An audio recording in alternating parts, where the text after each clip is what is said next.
Baik, Assalamualaikum warahmatullahi wabarakatuh.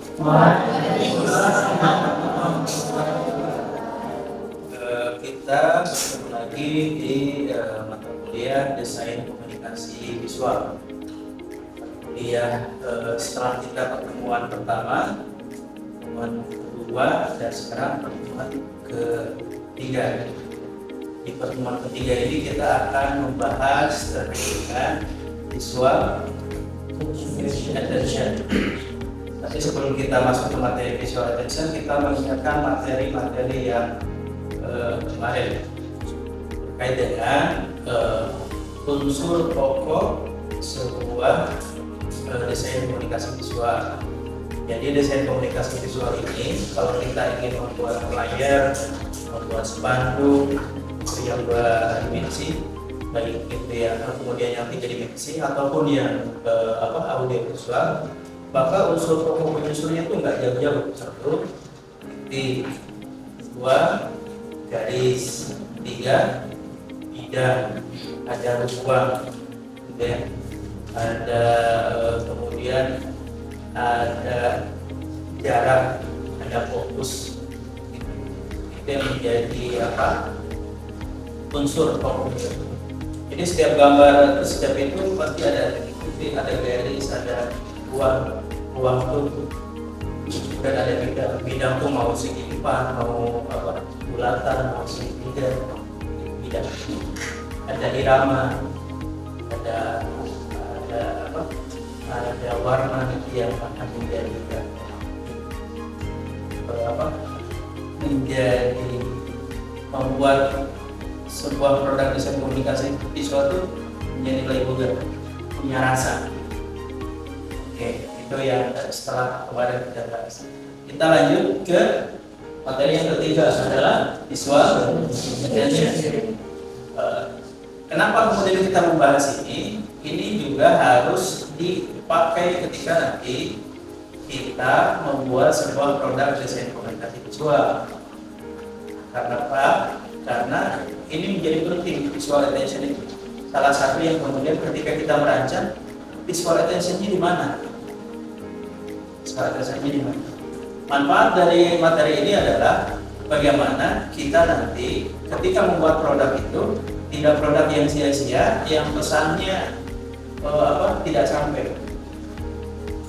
Kan desain komunikasi visual itu menyampaikan pesan lewat desain. Menyampaikan pesan lewat desain yang dikasih. Termasuk kemudian untuk sosial media, untuk Instagram, untuk Facebook, untuk apa. Maka ketika kita posting, message-nya itu harus nyampe, harus clear nyampe. Nah, salah satu yang kemudian alat penginderaan menerima pesan dari desain komunikasi visual adalah mata. Kalau saya ngomong, maka indera yang menangkap adalah kalau saya ngomong, yang menangkap adalah kalau sambil hadir di sini maka mata dan telinga. Tapi kalau 3D, flyer, media sosial, kalau itu berdimensi, maka yang menangkap adalah mata.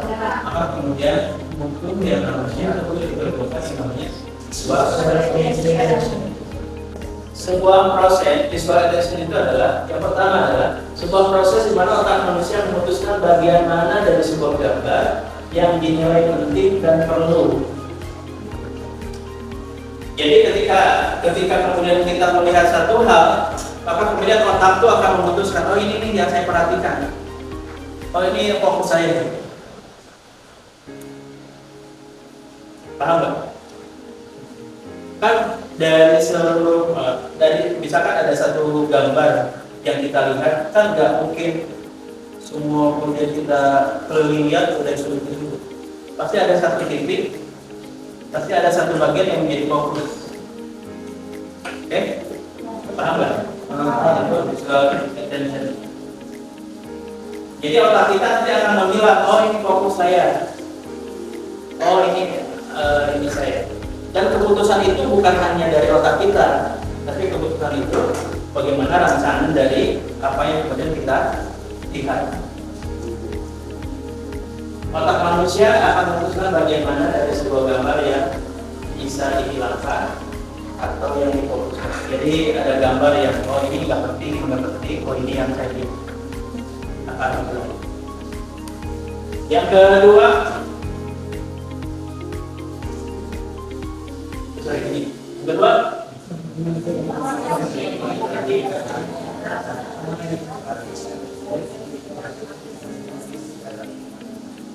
nah ini berkaitan dengan pencahayaan. Soalnya informasi yang dalam sebuah kejadian atau apa yang kurang jelas, otomatis kita mau atau di Instagram ini yang ada yang watermark atau ada apa, kemudian kita zoom kan, kita zoom untuk kemudian melihat gambarnya di sini, kemudian kita lihat. Jadi di dalam sebuah desain komunikasi visual itu ada yang namanya lightness. Lightness itu adalah bagaimana rentang cahaya dari gelap sekali ke terang sekali. Nah, kasus untuk gambar yang cahayanya rendah itu, maka mata kita akan berusaha untuk menjadi terang, memfokuskan di sana. Ada sebuah video yang ini kalian disuruh menghitung seberapa banyak orang yang berkaus putih melempar bola. Oke? Orang yang berkaus putih melempar bola. Oke.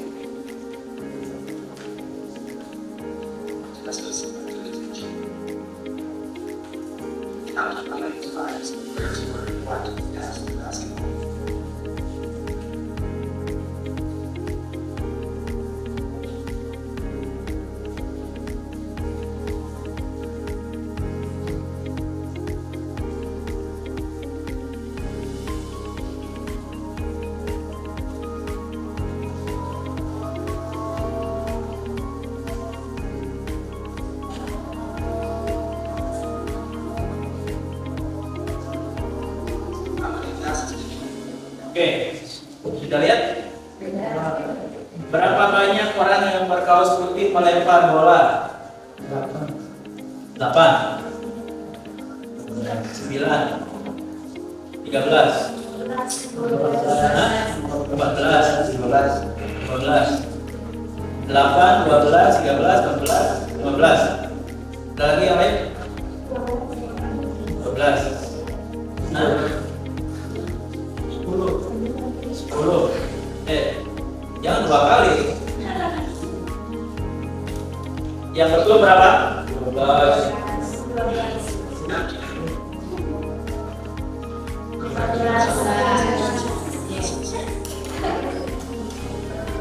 Oke. Kalian fokus ke warna mana? Ke mana? Merah. Hah? Kenapa fokus warna merah? Karena dia mencolok sendiri. Kalian fokus yang mana? Yang miring di antara semua yang horizontal yang mencolok ya. Di antara yang semua yang vertikal yang mencolok ya. Kalau ini mana?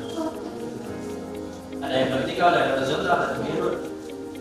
Itu bukti bahwa polanya nggak selalu hijau, nggak selalu horizontal, maka belum ada pola khusus yang bisa dijadikan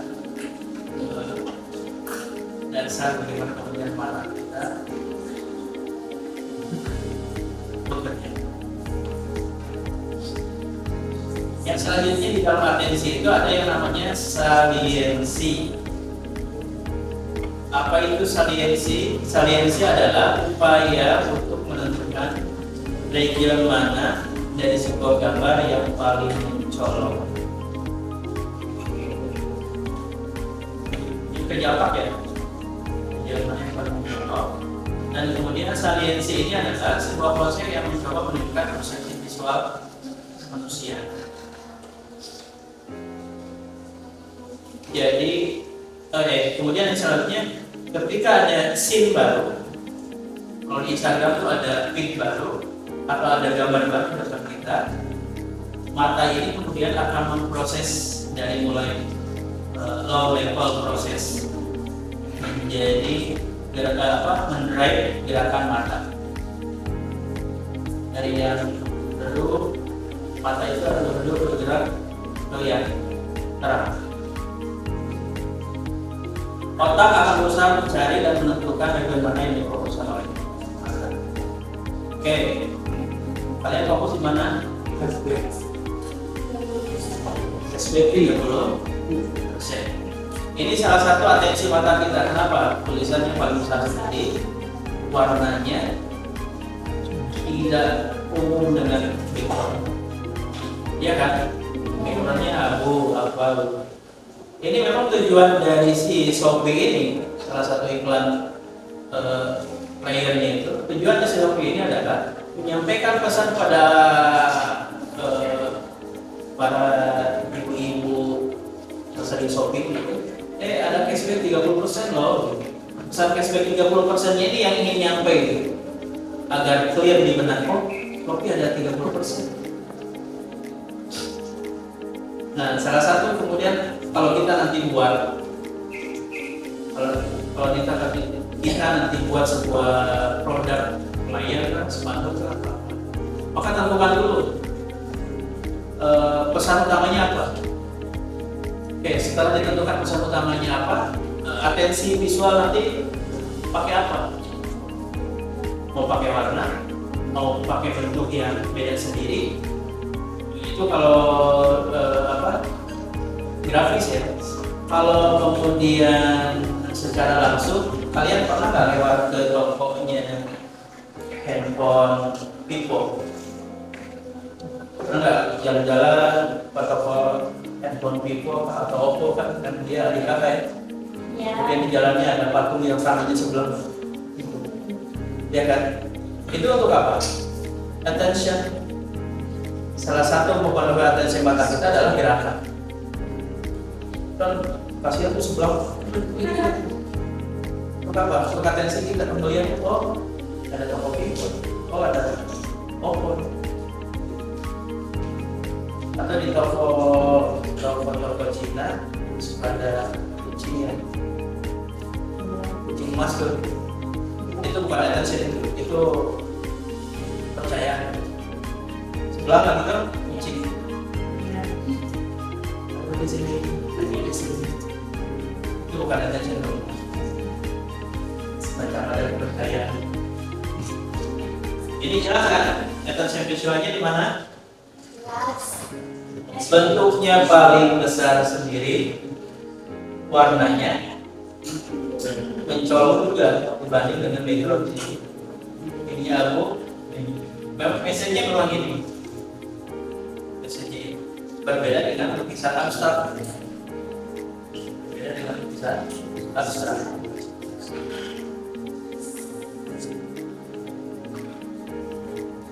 Bagaimana diagram proses atensi visual dan analisis digital? Satu, yang pertama, kerja pertama itu adalah ada input image. Input image itu ketika kalian saya sodorkan ini, maka image itu muncul di hadapan kita, itu input image. Nah, kalian lihat ini, itu input image. Ya. Step yang keduanya adalah multi-scale low level figure extraction. Mata ini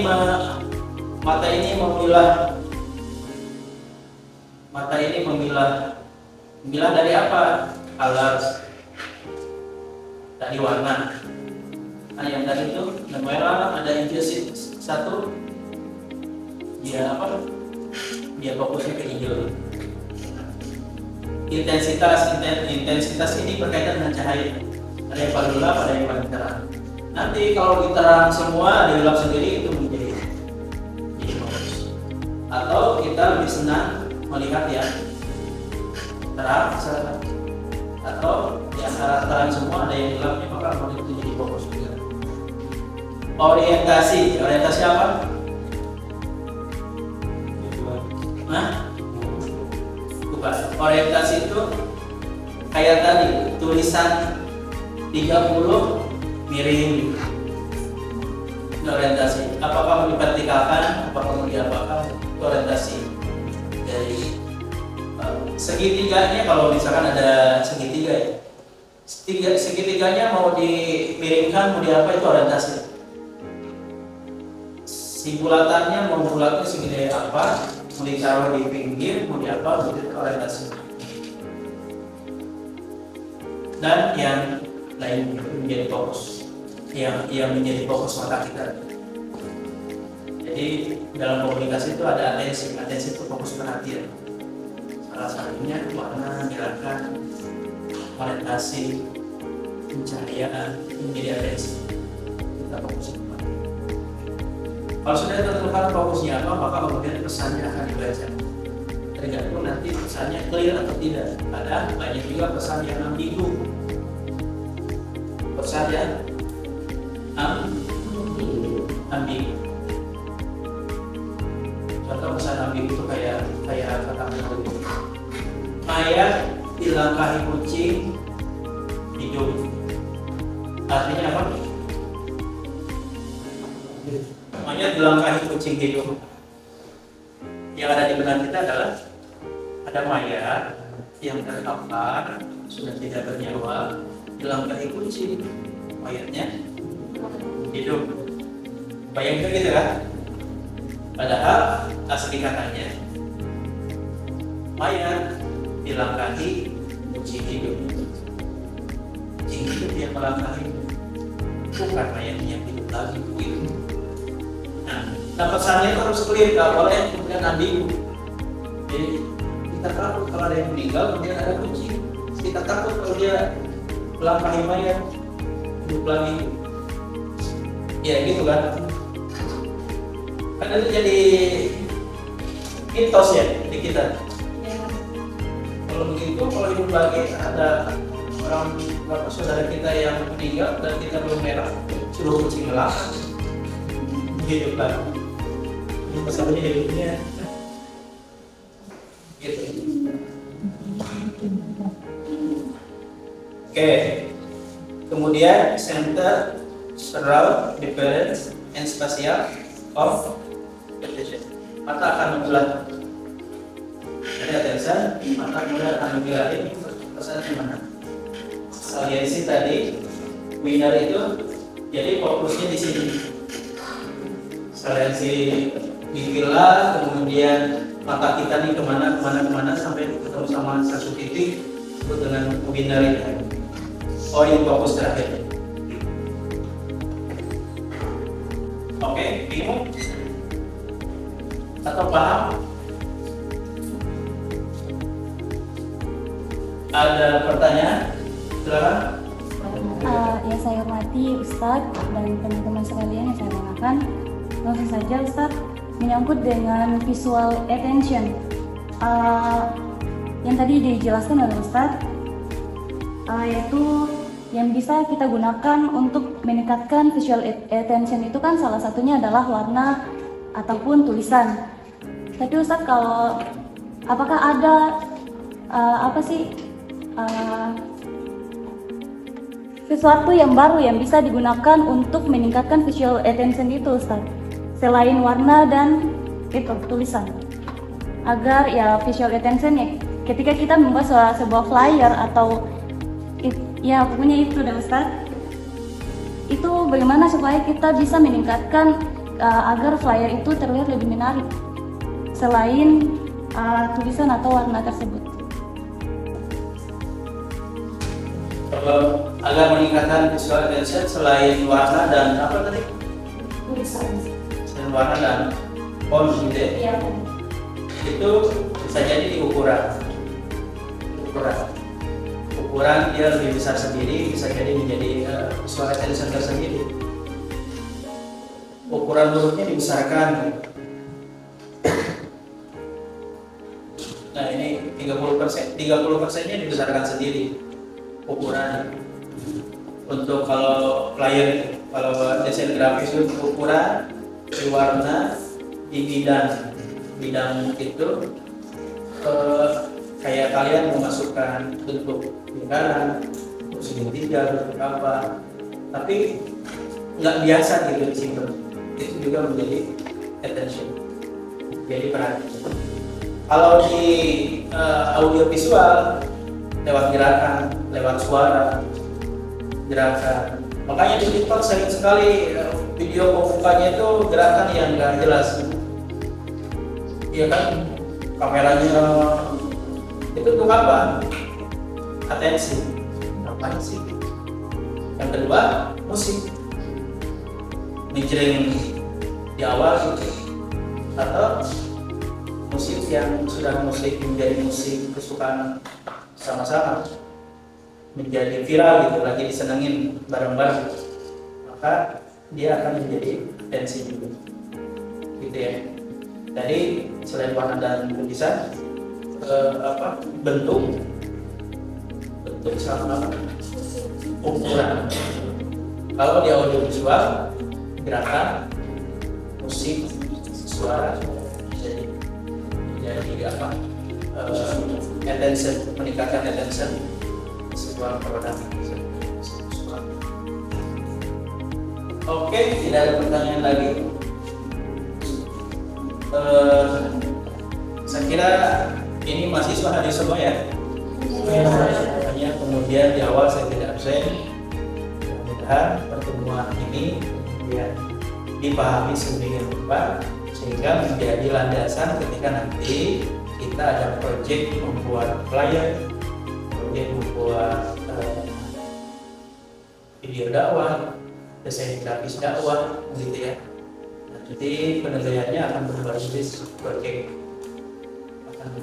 jadi kalian harus bisa ya. Jadi nanti kalian belajar PowerPoint, belajar Photoshop, belajar Illustrator, atau kalau yang di Advanced, Canva, Pixelate, apalagi Pixar. Satu saja yang kemudian kalian kuasai karena sebetulnya cara kerjanya sama. Cuma kalian tinggal memilah mana yang lebih lengkap, mana yang lebih banyak pilihan support. Termasuk software untuk editing video banyak. Tinggal pilih satu, mahir di sana. Karena kalau pindah kayak master, Filmora, apalagi PN, CapCut, banyak lagi. Kalau semua dicoba kita nggak akan mahir satu, CapCut bisa, PN bisa, atau apa, mahir di satu maka semua sebetulnya ya sama-sama saja gitu ya. Oke, jadi pembelajaran dari visual attention ini bermanfaat ketika nanti kita membuat proyek dan agar pesan yang kita kemas dalam desain grafis itu tersampaikan secara maksimal kepada siapa? Oke. Dari pembelajaran ini ada yang mau menyampaikan kesimpulan? Terima kasih kepada Ustadz Ilham dan teman-teman atas kesempatan yang diberikan. Berdasarkan yang sudah Ustadz jelaskan tentang desain komunikasi visual, yang dapat saya simpulkan bahwasanya komunikasi visual adalah di mana manusia memutuskan bagian mana dari sebuah gambar yang dinilai penting, dan juga warna itu adalah pesan. Dari warna kita dapat menyampaikan pesan yang akan kita sampaikan kepada audiens atau pelanggan yang menginginkan spanduk atau flyer tersebut. Yakni atensi visual. Unsur yang menjadi perhatian dalam desain visual itu seperti gambar, lukisan dan lain sebagainya itu adalah yang pertama warna, bentuk dan juga ukuran. Jadi ketika kita ingin membuat suatu produk, kita harus memikirkan bagaimana kita menyampaikan pesan tersebut, ataukah dengan bentuknya ataukah dengan warnanya. Nah seperti itu. Dan juga pesan itu tidak boleh ambigu, artinya membingungkan. Jadi ketika dan sarana agar tidak membingungkan itu salah satunya adalah warna. Nah karena dengan warna ini kita menjadi fokus kepada suatu sisi, sehingga itu menjadi kesimpulan kita untuk menerima materi yang disampaikan oleh suatu desain visual. Oke, itu sekian pertemuan kita kali ini. Mudah-mudahan ada manfaatnya. Kita baca dalam sama-sama. Sehat-sehat semuanya. Assalamualaikum warahmatullahi wabarakatuh. Waalaikumsalam.